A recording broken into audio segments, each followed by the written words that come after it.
This is the accusation. They're throwing around the word treason. I hate to say this, but President Barack Obama, there is now incontrovertible evidence that he was the spearhead of a seditious conspiracy to subvert the will of the American people and overthrow the United States government back in 2016. They're saying that Obama knew that Russia did not meddle in the election, did not have any impact in the election. We must, absolutely must, hold every one of these criminals accountable for the crimes that they committed. They are the most heinous crimes committed in American history. But yet promoted this idea. James Comey, John Brennan, Clapper, Rice, Biden was in the meeting. They briefed Barack Obama on Hillary Clinton's plan to, quote, tie Trump to Russia collusion lies. It consumed our national discourse for 5 years. And then there's been some incredible clips of all these different news reporters, CNN and MSNBC, just saying over and over and over again, clear evidence of Russian collusion. For 20 years, you had Obama and George W. Bush's Department of Justice go easy on this guy. They didn't fully investigate the case. They didn't show any curiosity about the case. And now Donald J. Trump is asking his Department of Justice to show full transparency. And somehow that's a criticism of Donald J. Trump and not Barack Obama and George W. Bush. If you want to criticize the people who aren't showing full transparency, you ought to go after the administrations that went easy on Jeffrey Epstein, the administrations that concealed this case for 20 years, and the administrations that failed to show full transparency. When the polished image of a former president collides with raw, unfiltered truth, the cracks don't just show, they split wide open. Joe Rogan comes in with the accuracy of a sniper and the force of a wrecking ball. Then JD Vance delivers a sharp, unexpected jab that strips away political spin. What begins as a roast quickly transforms into a demolition, peeling back the curated legacy to expose the uncomfortable reality. What you know now, do you underneath. wish you had a third term? You know what, if I could make an arrangement where I had a stand-in, a front man or front woman, and they had an earpiece in, and I was just in my basement in my sweats looking through the stuff, and then I could sort of deliver the lines, but somebody else was doing all the talking and ceremony, I'd be fine with that. We know he wasn't really running the country. Yeah. We used to think he was actually running the country, and now they're like, no, he didn't even see those executive orders. That was all auto-penned. You know, first of all, I don't believe, whether you agree with me or disagree with me, whether you agree with Donald Trump or disagree with him, I don't believe in hectoring voters. I believe in persuading voters. Your support is not something I'm given or something I'm owed. It's something you got to go out there and work for. So one, I just don't like the tone of going in. I mean, look, the better question for Barack Obama or anybody to ask is not why black men. It's not how dare you not vote for Kamala Harris. If you're enjoying this video, don't forget to subscribe and hit the bell icon. The takedown starts like every legendary demolition, by attacking the things Obama's fans never want brought up. The carefully crafted image, the smooth speeches, the dramatic pauses that made half the country swoon as if they were hearing poetry instead of policy. Rogan slices through that facade like cheap drywall, pointing out that behind all the charisma stood a politician who looked busy but delivered less than a DMV clerk on a Friday. To Rogan, Obama wasn't a miracle worker. He was a salesman who could package hope but only deliver it with a teleprompter, a team of writers, and an audience willing to ignore 8 years of mixed results. Never seen it? No. He gets a glass of Flint tap water, and I swear to God, he drinks it like this. Watch this. Can I get some water? I really did need a glass of water. This is not a stunt. Usually when something isn't a stunt, you have to say It's that. 100% a stunt. When was the last time a president stopped a speech to ask, can I get a glass of water? They would never do that. They would have water ready for him. Rogan reframes Obama's legacy as branding brilliance, not transformation. He describes him as a master of self-marketing, convincing people that half measures were bold leaps and foreign policy blunders were 12-dimensional chess. Even the Affordable Care Act, sold as untouchable, Rogan calls riddled with loopholes, rising costs, and broken promises, like a startup that collapses before launch. In his telling, Obama wasn't a trailblazer, but a slick salesman who made America buy a product full of hidden fees. I think the best people age the hardest. I think Obama was probably like a very idealistic young man Oh, Lord, what's going on now? Who's hollering? I can't even see it. who really wanted to change the world. And that dude aged more than anybody. I mean, I'm getting old, so I can't hear that well. I can't see that good. Who you aged can the see it. least? Trump. Trump. Trump just This is something that he just brushed that shit off his shoulders like it was nothing. We knock on wood wherever we may have wood, that I'm in very good health. I just won 2 club championships, not even senior, 2 regular club championships. To do that, quite smart, and you have to be able to hit the ball. Rogan mocks the obsession with image, laughing at how a tan suit turned into a week-long scandal. Not because it mattered, but because the media would rather gush over his fashion than question why wars he promised to end were still dragging on.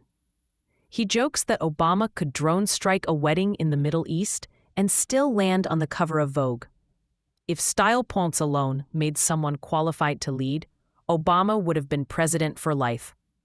But in reality, style doesn't rebuild cities, pay bills, or fix broken systems. The amount of backstabbing that's going on. That's a very disrespectful attack on the American people who deserve the truth. They deserve to have faith and trust in the integrity of our democratic republic, which has been undermined by President Obama through his direction of this manufactured fake intelligence document, knowing that it was filled with lies. Like when she got into office, you realize like you're not really in control of everything because there's another person who's in control of each individual department, and they'll stop whatever you're trying to do every step of the way. They get in the way of everything. What are you going to do? You're going to replace everybody? Just when the roast is boiling, JD Vance takes his first shot. He dismantles the myth that Obama was ever connected to the working class. Sure, he talked about middle America, but Vance argues it was just campaign backdrop, not priority. Under Obama, Rust Belt jobs didn't return. They disappeared faster. In their place, speeches about globalization. Vance's strike makes Obama's Midwestern photo ops look like nothing but political theater. Obama during this Kamala Harris administration, it changed my opinion of that guy. I don't understand how we got so toxic, so divided, and so bitter. And He said he wanted generals like Adolf Hitler had. Donald Trump said that. Did you have a high opinion of him before? I did just as an intelligent person, a statesman. He's probably like caught up in the system. It's very difficult to make real meaningful change. You think you're going to do something and then you get into office and you're like, oh God, what a quagmire this place is. But watching him just straight up lie about Rogan jumps back in, ripping into Obama's role as the Democrats' moral high ground salesman. He highlights the irony of a president preaching transparency while running one of the most secretive administrations in decades, from targeting whistleblowers to cozying up with Silicon Valley. Rogan compares Obama's Nobel Peace Prize to giving a trophy to a team before the season even starts, because once in office, peace took a backseat. Then he skewers post-presidency Obama, yachts, Netflix deals, and 6-figure speeches to corporations he once vowed to fight. Rogan calls it the most profitable retirement plan ever designed by a man who claimed to hate corporate greed.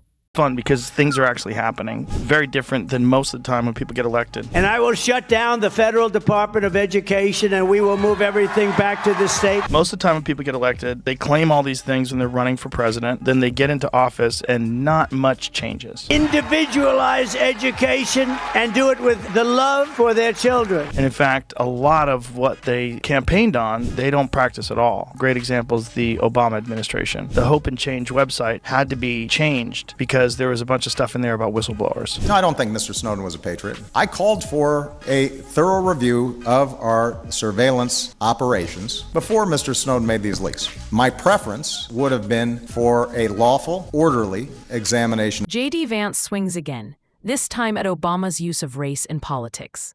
Not in breaking barriers, but in using identity as a shield against criticism. Vance argues that disagreeing with Obama often got painted as being morally suspect, while real policies that could have narrowed wealth gaps or fixed broken systems stayed on the back burner. The unifier image, Vance says, often masked the tactics of a divider. Well, let me say just a couple of things. First of all, the president has been very clear. We're not shielding anything. The president has directed the Attorney General to release all credible information and, frankly, to go and find additional credible information related to the Jeffrey Epstein case. He's been incredibly transparent about that stuff, but some of that stuff takes time. You've got to assemble that stuff. You've got to compile that stuff. Rogan drags foreign policy back into the spotlight. He dismantles the no-drama Obama myth by pointing to Libya's collapse, the endless mess in Afghanistan, and the infamous red line in Syria that was drawn, erased, and redrawn until it became a joke. Obama could sound like a statesman, Rogan says, but his decisions left allies confused and enemies emboldened. It wasn't leadership. It was cautious calculation dressed in elegant speeches. Obama did it, and it's disgusting. It's a disgusting lie. Let's play it. Said that there were very fine people on both sides of a white supremacist rally. You also had people that were very fine people on both sides. I'm not talking about the neo-Nazis and the white nationalists because they should be condemned totally. But you had many people in that group other than neo-Nazis and white nationalists. Okay? See, that's crazy. I have never seen that last part of it because the news has said that lie over and over and over and over. The roast gets personal when Rogan laughs at the cult-like worship Obama still enjoys. He mocks how some treat him like a retired superhero who could swoop in to save America, ignoring that many of today's problems have roots in his presidency. JD Vance lands his final shot, blaming Obama's style over substance politics for training a generation of Democrats to value branding over results. The Instagram era of politics, where likes matter more than legislation, he says, traces back to Obama's playbook. Like, I've had candid conversations with Tulsi Gabbard about what it was like. It's a disservice to the American people that former President Obama's office and others who are criticizing the transparency that is being delivered by releasing these documents. They are doing a disservice to the American people and trying to deflect away from their culpability in what is a historic scandal. She's a person, tries to be friends with everybody, tries to reach across the aisle. She's got that whole aloha spirit. The answer to that statement can very clearly be found throughout all of the documents that we have released, showing that Russia took action to try to sow discord in the election, but showed no preference for or against. Rogan strings it all together, painting Obama as the ultimate illusionist. It wasn't hope and change. It was hope as a brand and change as a buzzword. Obama could make half the country believe the scoreboard was broken, even while they were losing. Rogan says he's not a villain or a hero, but a cautionary tale about what happens when a nation confuses presentation with performance. His charm, pauses, and photo-perfect smiles weren't brilliance. They were packaging, selling mediocrity to people desperate to feel good about. Nicknames, the crazy conspiracy theories, this weird obsession with crowd sizes. The thing that got me was that very fine people thing, the white supremacist thing. They just kept trying to say that he was a racist. When he's not complaining, he's trying to sell you stuff. You're running for president and you're hawking merchandise. Gold sneakers, $100,000 watch. Why are you selling the watch? What are you doing?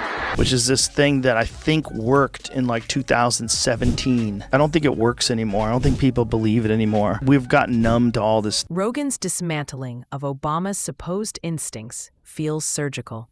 He exposes not just mistakes, but intentional dodges, grand promises tossed around and quietly abandoned. To Rogan, this wasn't leadership, but performance art, where applause mattered more than results. Vance then zeroes in on Obama's middle-class legacy, proving with numbers that the jobs and wages he promised never really came.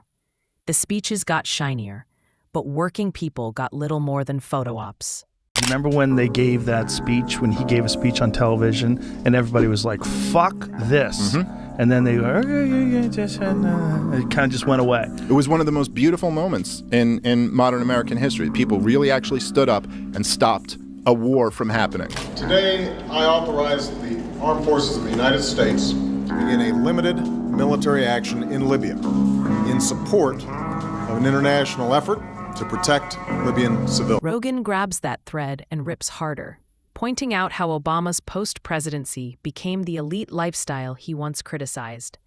Netflix deals, book tours, luxury estates, he upgraded from politics to a billion-dollar brand. And his loyal fans? Still defending him as if he was fighting for them. Rogan mocks the contradictions with sarcastic disbelief, from the healthcare rollout disaster to foreign policy blunders packaged as statesmanship. Vance drops the hammer. The Obama years weren't a golden age. They were the warm-up act for today's chaos. The gap between promises and results built the frustration that reshaped American politics. By the end, Obama's image wasn't just dented, it was shattered. What remained wasn't a legendary leader, but a politician who mastered the art of selling speeches as results, style as substance, and hope as a brand.